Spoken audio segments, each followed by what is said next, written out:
Wa ma kana Allahu mu'adzibahum wa hum yastaghfirun. Allahu akbar.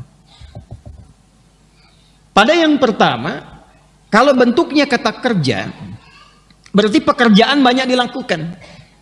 Wa ma kana Allahu liyu'adzibahum wa anta fihim. Memang di era Nabi itu ketika sudah mulai mendapatkan kemuliaan, kebaikan, ibadahnya banyak para sahabat.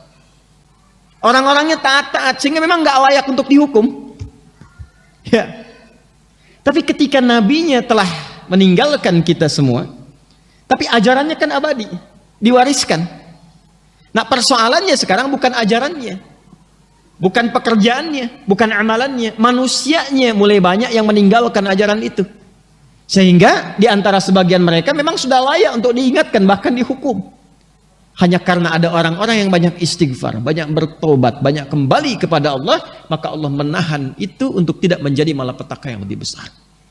Saya merasakan satu renungan yang mendalam dari mulai rentetan gempa yang terjadi di Cianjur, kemudian ke Garut, kemudian setelah itu geser bahkan ke wilayah Jawa bagian timur, di Sukabumi, kemudian Semeru mulai, dan beberapa yang lainnya mulai tergerak. Anda bisa berkata dengan teori ilmiah bahwa ini ada pergerakan secara geografis begini, secara geologis begini, secara fisiologis seperti ini. Iya, itu hitungan teman-teman. Tapi semua ilmu itu ketika dipelajari sejatinya adalah untuk mengantarkan kita lebih dekat hubungannya dengan Allah Subhanahu wa Ta'ala. Dan desain kebangsaan kita, sila pertamanya ketuhanan yang Maha Esa. Jadi hal yang harus pertama kita koreksi dalam diri ketika banyak musibah terjadi, hujan yang sejatinya kita harapkan menghidupkan tanaman, bebuahan, tumbuhan dan panen yang indah itu, sekarang longsor kita temukan di berbagai tempat, banjir bandang, beberapa air meluap, beberapa kemudian terjadi hal-hal yang tidak kita inginkan. Pertanyaan pertamanya, wahum yastaghfirun, di mana orang-orang yang tobat itu? Jadi saya ingin mengajak, ayo kita posisikan, karena saya belum melihat ada yang menyeru sampai dengan hari ini ada orang yang ngajak tobat.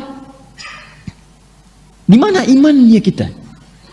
Kaidah pertama bagi insan beriman itu ketika muncul musibah, maka imannya akan tergerak untuk mendekatkan dirinya kepada Allah. Dan skema pertama dalam Quran itu istighfar. Wa ma kana Allahu mu'adzibahum wa hum yastaghfirun. Mudah-mudahan pengingat ini tidak menjadi hukuman. Coba dikoreksi. Mungkin ada perilaku sekarang ini yang betul-betul harus dievaluasi. Bukan hanya di tempat-tempat yang Allah ujikan dengan musibah itu. Boleh jadi yang terkena gempa reruntuhannya itu syahid di hadapan Allah secara syahid akhirat. Tapi bagaimana kita yang akan berpulang kemudian? Tapi ada perilaku apa juga di sekitaran kita? Baik di tempat itu, di sekitaran kita saat ini. Perbaiki.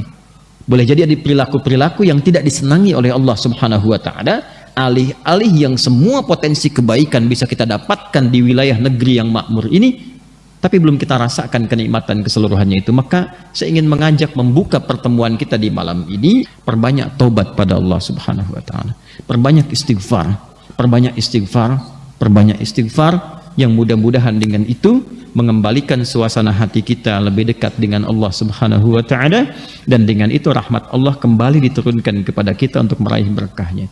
Kami punya posko, buat posko di Cianjur, Wahkir, dan itu sudah terlingkan hampir di wilayah-wilayah di Indonesia yang termitigasi kalau ada bencana-bencana atau musibah-musibah yang seperti kita rasakan. Semeru, kemarin ada ujian, tim kita sudah ada di sana yang menyiapkan alat dan sebagainya.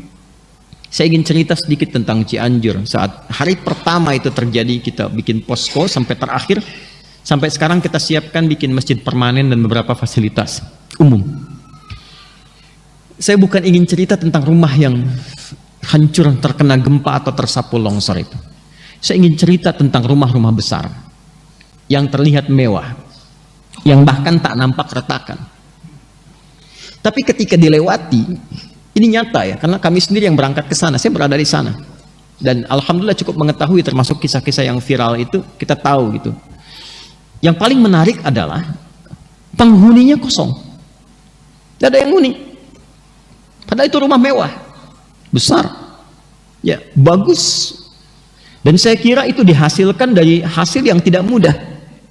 Mungkin bertahun-tahun bekerja, belasan tahun, bisa puluhan tahun untuk menghasilkan itu. Letaknya strategis. Tapi ternyata penghuninya lebih menginginkan dan lebih berminat untuk tinggal di tenda-tenda yang bahkan sebelumnya kurang layak.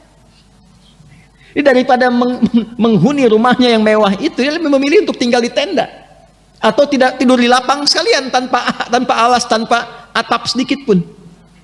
Ternyata pada satu titik, apa yang Anda hasilkan dari pekerjaan dan masih seragam yang Anda gunakan sampai malam hari itu, pada satu titik itu tidak akan banyak menolong Anda dari hasil pekerjaan Anda itu ketika terjadi suasana yang menyentuh iman kita untuk dikembalikan kepada Allah Subhanahu wa taala.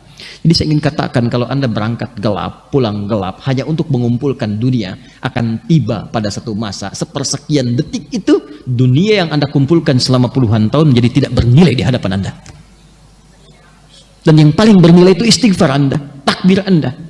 Jadi jangan sampai dipaksa dengan hadirnya gempa yang meruntuhkan baru Anda istighfar, astagfirullah ya Allah, Allahu Akbar. Itu kemana aja kalimat itu?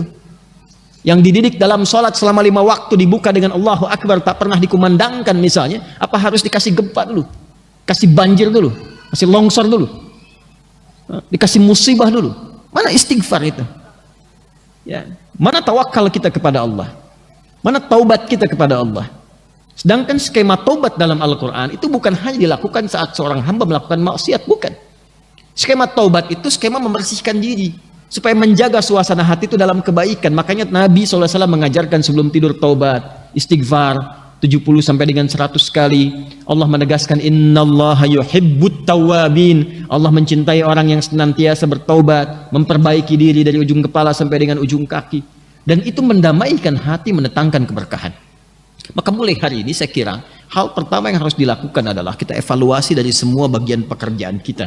Bukan hanya musibah yang kita rasakan secara luas, boleh jadi ada musibah yang akan menimpa kepada setiap personal, yaitu keberpulangan ia kepada Allah Subhanahu wa taala. Alladzina idza asabathum musibah qalu inna lillahi wa inna ilaihi raji'un. Dan kalimat itu seringkali diucapkan ketika ada orang wafat, kan? Setidaknya jangan Anda selalu kaitkan taubat itu kepada konteks yang sedang kita alami. Ada hujan, ada gempa, ada banjir, ada itu. Setidaknya persiapan sebelum menjemput maut saat kita akan pulang kepada Allah Subhanahu wa taala.